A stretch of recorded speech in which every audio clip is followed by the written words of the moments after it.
Olá, meus amigos, bem-vindos ao Saber Direito. Esse é o nosso segundo encontro para falarmos do habeas corpus. Meu nome é Alberto Zacarias Toron e se você quiser participar deste programa, mande o seu e-mail para o nosso endereço eletrônico saberdireito@stf.gov.br. Bem-vindo! Na aula passada, no nosso encontro anterior, nós falamos sobre aspectos genéricos do habeas corpus, mas, sobretudo, a sua importância numa sociedade democrática como um instrumento do cidadão frente ao poder punitivo do Estado. Vimos que, mesmo numa sociedade democrática, regida por uma Constituição e por regras de direito, não muito raro se torna necessária a intervenção do cidadão, ou por si próprio, ou por meio advogado, para pedir que cesse a violência contra a sua liberdade de ir e vir, ou mesmo que se cumpra o devido processo legal.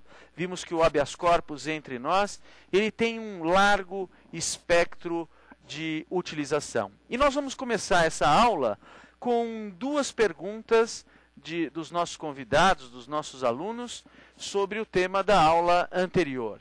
Bianca, o que você gostaria de perguntar? Nós sabemos que o direito de punir é monopólio do Estado. Claro. Certo? E a quantidade de prisões hoje, abusivas, ou não, a quantidade de prisões tem aumentado cada dia. E os tribunais também estão abarrotados de ações de habeas corpus. Isso não significa um descompasso entre a polícia judiciária e o poder judiciário julgador? Como que está sendo discutido hoje isso nos tribunais e se estão sendo adotadas algumas medidas para acabar com isso e a indignação da sociedade, porque a sociedade questiona que hoje a pessoa é presa e no dia seguinte é solta com habeas corpus. Bianca, a sua pergunta é muito importante e ela traduz a inquietação e as angústias de muitas pessoas. É comum nós ouvirmos que a polícia prende e o juiz solta. O juiz prende, mas o tribunal solta. Como é que funciona isso? Vamos prestar um pouco atenção nos acontecimentos dos últimos anos. Em primeiro lugar, é preciso deixar bem claro que nas operações da Polícia Federal, quando se prendem por força de decreto de prisão temporária um sem número de pessoas, isto é feito por conta de uma ordem judicial. Não é a polícia que sai por aí prendendo, como ocorria, digamos, antigamente, mas as prisões serão realizadas por conta de uma avaliação do juiz federal ou mesmo do juiz de direito que decreta prisões temporárias para fins de investigação. E você, Bianca, com muita propriedade, lembrou, depois essas pessoas são soltas. Primeiro, preciso lembrar que quando se trata de prisões temporárias, elas têm um prazo certo de duração. E nós temos visto, lamentavelmente, que essas prisões são decretadas simplesmente para as pessoas serem ouvidas, sob o pretexto de que elas destruiriam provas. O que, aliás, é duvidoso, porque normalmente essas operações são feitas precedidas de busca e apreensão e também da prisão. Coisas que se dão concomitantemente. Então, essa história de sumir com provas é meio relativa. Mas, passados 5 dias, essas pessoas são soltas. Soltas por quê? Porque expirou o prazo da prisão temporária. Então, este é um dos motivos da soltura. O outro motivo que determina a soltura das pessoas que sofrem com a prisão temporária é porque o próprio judiciário, uma instância superior à do juiz, e nós vamos falar sobre isso mais para frente, quando o juiz é apontado como autoridade coatora, quem tem o poder de fazer cessar o constrangimento ilegal, de, entre aspas, revogar esta ordem de prisão, é o tribunal. E o tribunal, às vezes, concede liminar para que esta ordem de prisão seja revogada e as pessoas são colocadas em liberdade. Então vejam, o que acontece é que se cria para o grande público, para o povo em geral, a ideia de que quando a pessoa está sendo presa é porque ela já é culpada, e não é assim. Esta prisão é uma prisão de caráter processual, é uma prisão que nós chamamos temporária, limitada no tempo, a pessoa ainda não é culpada, ela não está sendo punido, por mais que nós vejamos, para muita tristeza nossa, pessoas algemadas, colocadas no camburão, algemadas sem necessidade, num espetáculo deprimente, em que parece que elas já estão, como nos autos de fé da Inquisição, sendo castigadas por algo em relação ao que sequer há processo, por algo em relação ao que sequer há condenação. Então, quando as pessoas vencem o prazo da temporária, elas são colocadas em liberdade. O cidadão não entende, puxa, mas esse cara é culpado? Ou por outra, porque o tribunal julgou ilegal a decretação da prisão pelo juiz e concedeu liminar para que cessem os efeitos da ordem de prisão e a pessoa seja colocada em liberdade. E esse descompasso desnorteia muito a grande população. O que seria o ideal?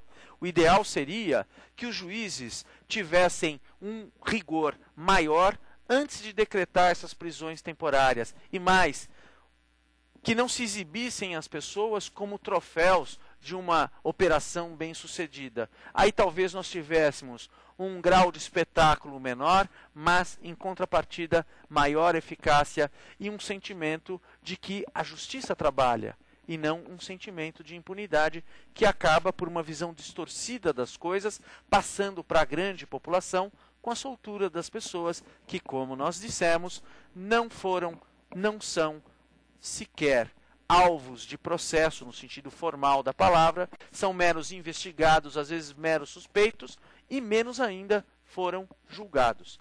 É esse talvez o descompasso que, com a sensibilidade feminina, você nos trouxe aqui e que representa a angústia de muitas pessoas sérias e de bem que querem ver, sim, como nós advogados também queremos, uma sociedade onde o poder punitivo se exerça de fato e com eficácia, mas dentro dos parâmetros legais. E a segunda pergunta do nosso amigo Bernardo. Bernardo. Você nos disse que todo sistema penal observa modelos e regras, devendo o juiz, em função disso, atuar de forma objetiva e não emotiva. Então, assim, você acredita que a atuação da mídia, enfatizando o clamor público em determinados casos, mostrando pessoas algemadas e tudo, acaba influenciando as decisões dos nossos magistrados e, dessa forma, ferindo o princípio do juízo natural por conta da contaminação, desnorteamento da imparcialidade? Acredito, Bernardo. Essa é uma outra questão muito delicada.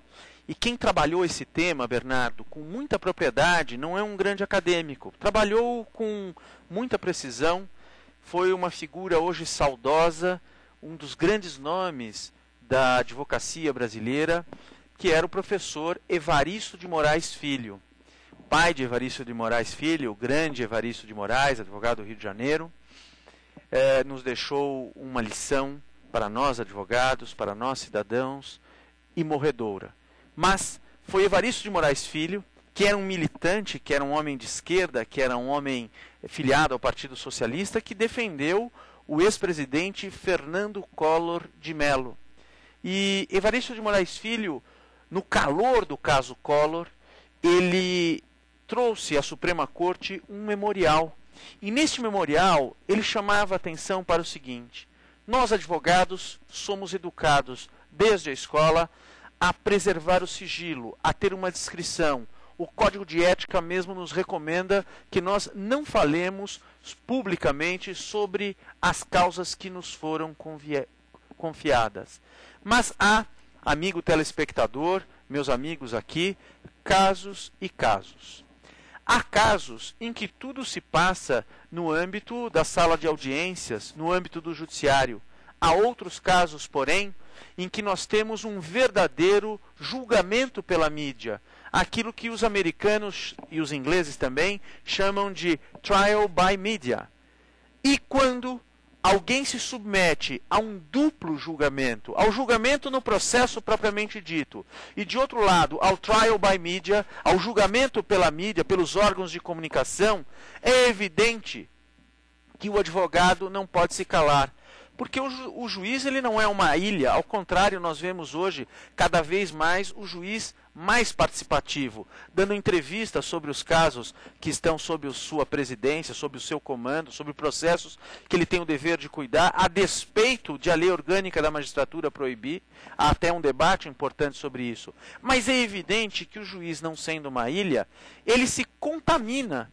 No bom e no mau sentido, ele é influenciado, ele tem mulher, ele tem filhos, ele tem amigos, ele tem vizinhos, ele vê jornal, ele lê os jornais, e ele é influenciado porque a mídia toca-nos como um todo, e é bom que seja assim. O juiz não deve ser mesmo uma ilha. Mas se o juiz, malgrado seja um homem do seu tempo, malgrado seja um leitor de jornais, malgrado seja alguém que participe das questões da sua sociedade, se deixa influenciar pelo clamor e despreza as regras e garantias do direito, esse juiz ele perde condições de atuar com imparcialidade.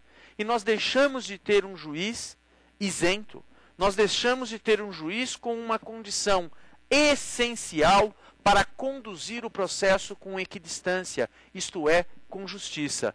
E nesse momento o que nós vemos é que esse juiz, às vezes, querendo aplacar o clamor popular, querendo de uma forma até bem intencionada, garantir que o judiciário seja digno de credibilidade, ele decreta uma prisão preventiva.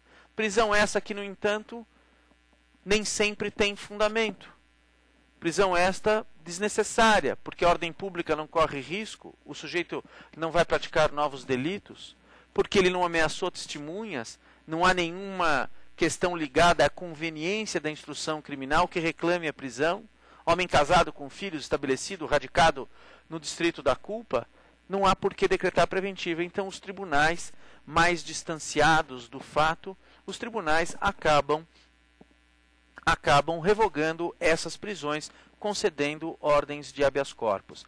E o habeas corpus também serve para isso, porque se uma das garantias do devido processo legal é ter um juiz isento, um juiz equidistante, um juiz equilibrado, e se esse juiz perde essa condição, eu, por meio do habeas corpus, posso dizer: a minha liberdade corre risco, porque está sendo ferida uma garantia fundamental, já que eu posso vir a ser condenado por esse juiz que não tem condições para me julgar. Então o habeas corpus também aí é um instrumento de enorme valia. Tá bem, meu irmão? Bom, vamos continuar a nossa aula hoje falando agora sobre o surgimento do habeas corpus. Quando nós falamos do surgimento do habeas corpus, nós temos que nos transportar, nos remeter para a história da Inglaterra. E vamos lá para o ano de 1215. Era rei da Inglaterra João Sem Terra. E os barões, os donos de terras, reivindicavam do rei João Sem Terra certas garantias. Entre outras, meus amigos, de ser julgado pelos seus pares, a de não ter prisões arbitrárias. E o João Sem Terra, acuado pelo movimento dos seus barões, em 1215, nós tivemos a proclamação da Magna Carta. Magna Carta que estabelece em 1215 as bases do habeas corpus. Numa coletânea muito importante, feita pelo professor Jorge Miranda, nós vamos encontrar textos históricos do direito constitucional. E o primeiro desses textos é exatamente o da Magna Carta, Magna Carta Libertatum, outorgada por João Sem Terra em 15 de junho de 1215 e confirmada 6 vezes por Henrique III, 3 vezes por Eduardo I, 14 vezes por Eduardo III e assim vai. Mas no que nos interessa, no inciso de número 39, nós vamos encontrar a seguinte passagem que eu vou ler para vocês, dada a sua importância histórica. Nenhum homem livre será detido ou sujeito à prisão, ou privado dos seus bens, ou colocado fora da lei, ou exilado, ou de qualquer modo molestado, e nós não procederemos, nem mandaremos proceder contra ele, senão mediante um julgamento regular pelos seus pares ou de harmonia com as leis do país, as leis da terra. Aí as origens do devido processo legal. Mas saibam que a Magna Carta não foi assim, embora outorgada pelo rei João Sem Terra, embora com essa característica garantidora para os barões, ela representa uma conquista para os barões. Claro que isso se reflete também sobre o povo, óbvio que sim. Os tempos eram outros, uma sociedade estamental, mas isso se reflete também sobre o povo. Mas percebam como nas suas origens o habeas corpus ele é uma conquista.